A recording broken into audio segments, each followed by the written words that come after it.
First at 5. From the University of Florida's College of Journalism and Communications, you're watching WUFT News. The investigation in San Bernardino deepens. Friends, neighbors, and family members all being questioned about the deadly mass shooting. Detectives now tracing the couple's actions weeks before the shooting took place. Also, the plan for a new public defender's building in downtown Gainesville finally gets the green light. We'll talk to the boss about what's wrong with the old place. And later on, don't try this at home. Researchers say backyard ziplining is causing injuries, but we'll show you how amazing it can be in a commercial setting for safety gear. Good evening. We begin tonight with that update out of California. We are learning more from investigators about what happened in the time leading up to last week's deadly terror attack in Southern California. Witnesses say Saeed Farouk and his wife spent hours shooting at gun ranges just days before the attack. Meanwhile, agents continue to question Enrique Marquez, as a former neighbor they say had agreed to purchase 2 assault rifles for Farouk, and investigators are looking at a number of people seen entering Farouk's garage in the months prior to the attack. And we want to find out everyone who participated in the pre-planning, if there was anyone else. We don't know everything yet. Detectives also hope to learn more from Farouk's mother. She shared a house with a couple. But officers say the home was transformed at some point into an arsenal and bomb factory. Also today, we've learned members of the Muslim community have donated more than $75,000 to support victims of the attack. We expect more on the case tonight on the PBS NewsHour. We've had our second day of the week where the weather has been absolutely beautiful. Definitely, but late night drivers tonight might want to keep a sharper eye on the roads, and UF forecaster Dan Henry's in the Weather Center right now to explain why. Dan. Absolutely, James. Yeah, it's been another nice night, but it's kind of camouflaging the fact we expect some fog to move in after 2 a.m. Really clear conditions. Usually that's what happens, really calm winds aloft. I'll give you an hour-by-hour forecast here. Like I said, after 2 o'clock, that's when it's going to start to spread south from the Florida-Georgia border and then move into North Florida. Could be thick at times for the morning commute, so be careful out there. We're going a low of 47, so that would be about 7 degrees warmer than last night's low, so just a little bit warmer, but still definitely long sleeve weather. Here's fog tracker showing the heaviest and thickest of that fog moving in between 5 and 8 a.m. or so. The good news is sun comes out on Wednesday, clears most of that off, and I'll talk more about the full update in just a few minutes. All right, Dan, thank you. Well, today the Alachua County Commission approved a new building for the Public Defender's Office. It's a $5 million project, nearly 10 years in the making. Jenny Tittner joins us now in the studio. Jenny, why a new building? Where they are now is an old hotel building several blocks from the courthouse. It's crowded, run down, and doesn't meet ADA rules. There were plans to relocate adjacent to the new courthouse, but those plans were put on hold during the recession. Now the county will move ahead with a $5 million budget just west of the courthouse. For 17 years, Stacy Scott has walked the halls of the Public Defender's building. Constantly have sewage leaks here in the reception area, and these acoustic tiles have recently been replaced because the second floor. But in another year, building problems will be a thing of the past. Then the wood structure underneath is buckling and the building is subsiding, and we're currently housed in a late 1800s building that's in desperate need of major renovations. The county does own this building, but the decision was made that it didn't make sense to put good money after bad. The County Commission approved a $5 million budget to build the new Public Defender's Office. The building will be over 20,000 square feet and 2 stories tall. It will be, right near the criminal courthouse and probably a little bit closer to the civil courthouse. So, it's a little bit more centrally located. The new building will be where I'm standing now. It'll have to close off 30 of these staff parking spots. The plans also include state-of-the-art video conferencing workspaces, something that's not available now. When you walk into a dilapidated space where the floors are uneven and the building is falling apart, the idea is that somehow our clients, who are indigent people who are charged with crimes, are not getting an equal shot at fair justice. The attorneys in the Public Defender's Office are currently handling double the amount of recommended caseloads. Well, it's not going to change our caseload. What it's going to do is enable us to represent our clients in a more efficient manner. We're going to have the resources right there in our building. to conduct our depositions, to do our client interviews, to enhance our staff by conducting more regular trainings right there. Construction is scheduled to start on January 4th. The building is expected to take 9 months to complete. Jenny, thank you. A train and car going head-to-head. That's a pretty terrifying thought, and it's exactly what happened to one Orlando man on Sunday. Aaron Fetcher heard the sounds of the train coming and saw the car on the railroad tracks. Now, this isn't the first time he's seen this happen, so this time Fetcher took the opportunity to tape the crash. Others tried to help the driver, but it didn't work when they noticed the car was stuck. All these people came around and started helping him push, and they pushed him backwards, and he did back up. That's when I thought he was going to get free. He backed up all the way to here, but he couldn't get over this last step. Now, no one was injured. The driver, passenger, and those who tried to help all stepped away within seconds of the train arriving. Fetcher says in the last 39 years of living in that area, his count is roughly 9 accidents. He says sometimes people call 911 in time to get the train to stop, and he also adds that drivers get stuck at night thinking they're turning onto a street when they're actually turning onto the tracks. And further south, another crash caused quite a mess, only this time a car ended up inside a restaurant. Investigators say the driver accidentally pressed on the gas instead of the brake, causing him to run into the front entrance. Several people suffered minor injuries, and 2 are being treated at a local hospital. Now, the University of Florida's Powell Gene Therapy Center is launching a project aimed at developing potential treatments for Duchenne muscular dystrophy. The most common form of the muscular disorder, it typically affects boys. The symptoms include frequent falls, difficulty getting up or lying down, trouble running and jumping, muscle pain, swelling and stiffness, and learning disabilities. WFT's Omari White joins us with the latest on the search for an effective treatment. Thanks, guys. As part of a nearly $2 million agreement, scientists at the UF Powell Gene Therapy Center will create a virus vector which will deliver a harmless virus that will replace missing protein in the cells of patients. This lack of protein is thought to cause boys to lose the ability to walk in their teen years, later leading to death in young adulthood. UF Health says that this technology will be much more effective than past treatment options, and they're ready to start working on making it available to everyone.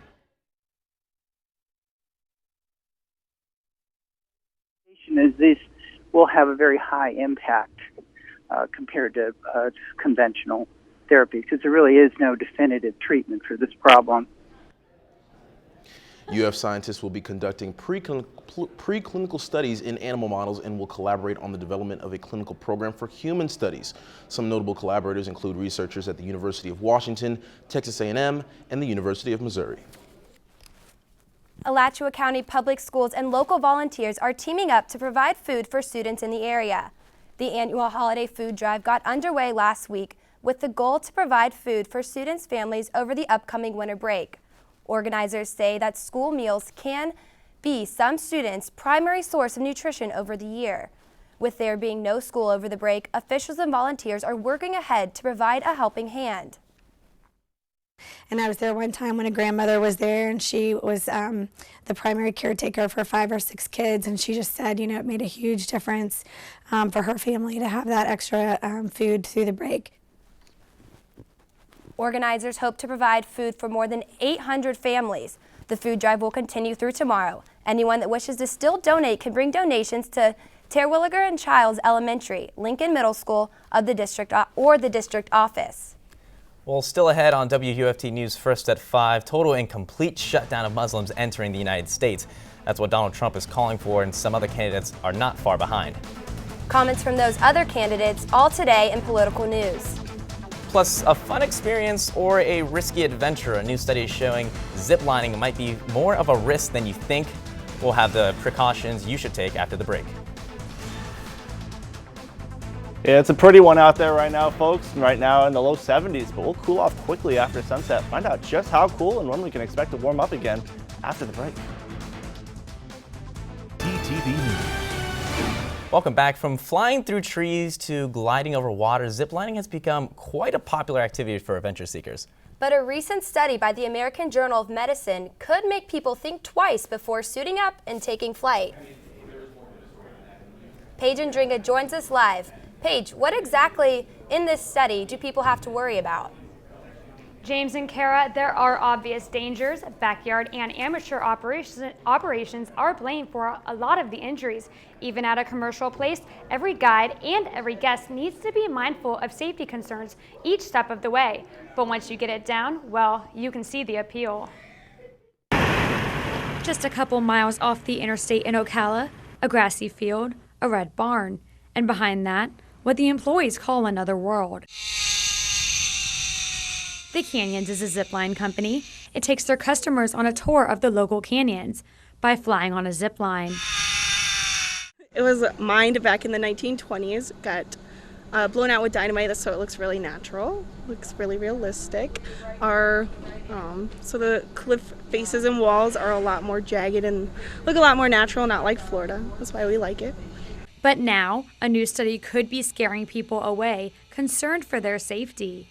According to the American Journal of Medicine, in 2012, more than 3,600 people were treated in emergency rooms for injuries related to ziplining, a statistic equaling 10 people per day.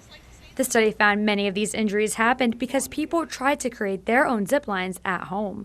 I can see how it could be very fun, but also could be very dangerous as far as people don't really take into consideration a lot of things. I know it's definitely not anything new. Even as a kid, I had zip lines growing up. They're a blast, but you just got to be careful with them. Professionals recommend those seeking an adrenaline rush, research and find a company that meets industry standards and has a well-trained staff.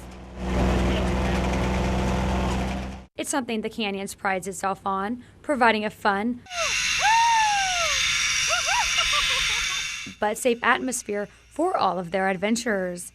So first things first, does anybody have any medical conditions that I need to be aware of? Like After being questioned about medical problems and signing a release form, guests are required to train on what the guides call bunny slopes or beginner zip lines to get them used to zip lining. But it's more than training. Paying attention to the first clip to the final departure. Anything above about 3 feet. You guys are always secured in at some point. We never have you unclipped, so there is no chance of anybody actually falling. With 2 record-holding zip lines that push the limits of the activity, safety is the top priority. One of those records is the Super Zip, which runs from the top of the canyon behind me across the lake to the platform at the bottom of the canyon. At 1,600 feet, this makes it the fastest, longest, and highest zip line in the state of Florida. This means people zip line the distance of about 5.5 football fields. The instructors were really good about keeping us harnessed onto everything all the time, and they had really good personalities and kept us excited about it. But in the event an accident did happen, there are special guidelines to follow. Well, all of our guides are highly trained for it. A lot of them actually are EMTs or firefighters, that kind of thing. So a lot of them, they do have to do the CPR training, that kind of stuff before they even get hired.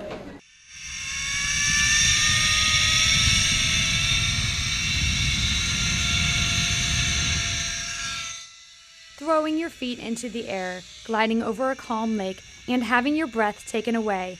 It's an experience many have described as truly remarkable, but only if you've made sure to be safe.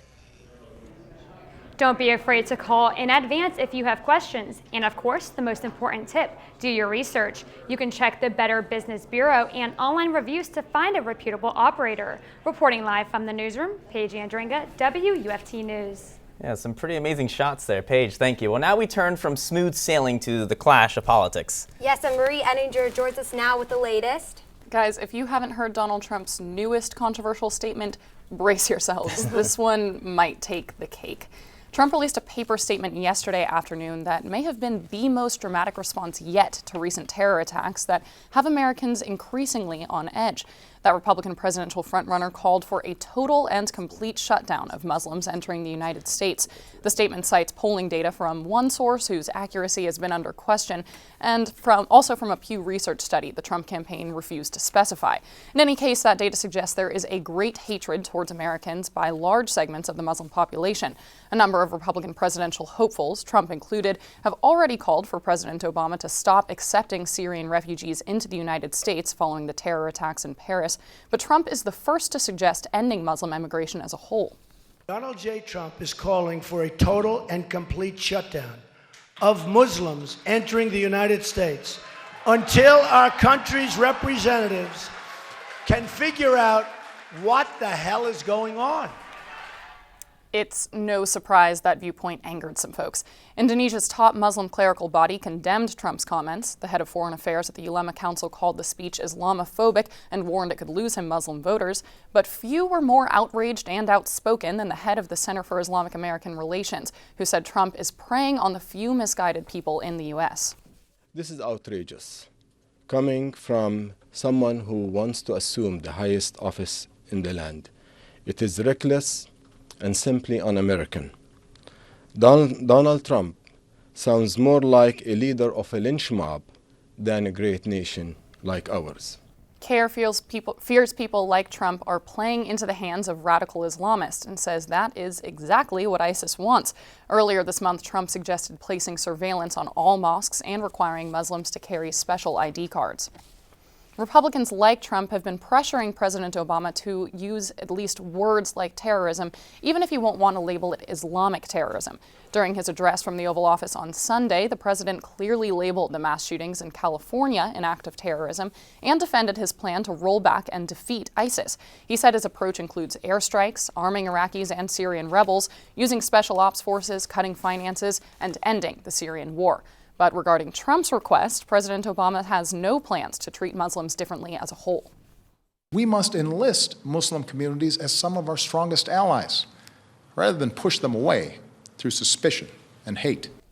Many Republicans were dissatisfied with the president's speech. House Speaker Paul Ryan, for instance, called the speech half-hearted and disappointing, and some Republican presidential candidates feel Obama's strategy is not enough, calling for boots on the ground or a greater offensive force overall.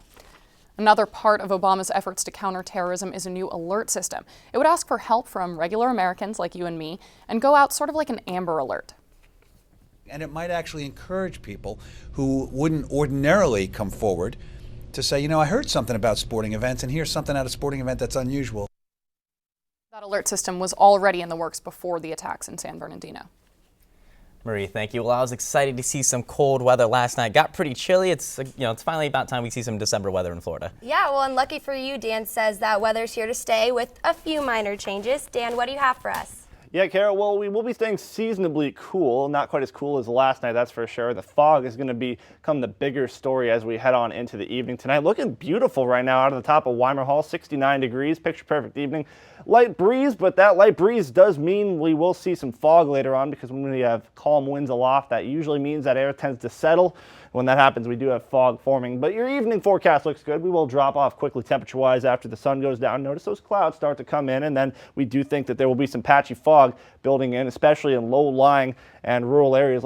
Let's watch Fog Tracker here. See, along the I-10 corridor, that's where we think it's going to form first, pushing to the south and west, and unfortunately, possibly heaviest in Alachua County between 6 and 8 a.m. near the morning rush hour. The good news is we're going to see plenty of sunshine early on Sunday. That should help to clear it out. So that fog, just the first of the three big things I want to show you. Wednesday and Thursday morning, yeah, we do expect fog, low-lying in rural areas. The near-record warmth, though, will become the bigger story by Friday on into Saturday. Temperatures 10 to 15 above normal. We could be pushing 82 on Sunday, but a major pattern shift is coming by Sunday night on into Monday. I'll have more on that in just a second. Wednesday afternoon, 73 degrees, a mix of clouds and sun. Could be a mostly cloudy afternoon along the first coast. Once again, a little bit breezy, possibly down south. But the good news is the pattern is not going to change for a few days. This is called zonal flow here, when the map looks more flat across the country with the jet stream here. As I throw this into motion and we go on toward the weekend, watch this thing kind of kink here. This is a ridge building. Warmer weather moves in, and that means we're going to see near record highs in the low 80s Friday through Sunday, but it is December, so we usually do have another front somewhere on the horizon, and with this big cut in the jet stream here, we expect some sort of rain to move through Sunday on into Monday, but we're still working out the details with that. It does look like a relatively mild event. That's the good news there. Possible thunderstorms, though, associated with it whenever we get that kind of instability, and all in all, looking good through the weekend. Thanks, Dan. The Florida men's basketball team will take on the Miami Hurricanes on the road tonight. That's right, and Haley Zakaki joins us now with some more sports news. That's right, guys. When we come back, I'll have much more on Gator basketball, as well as some Heat highlights. Sports is next.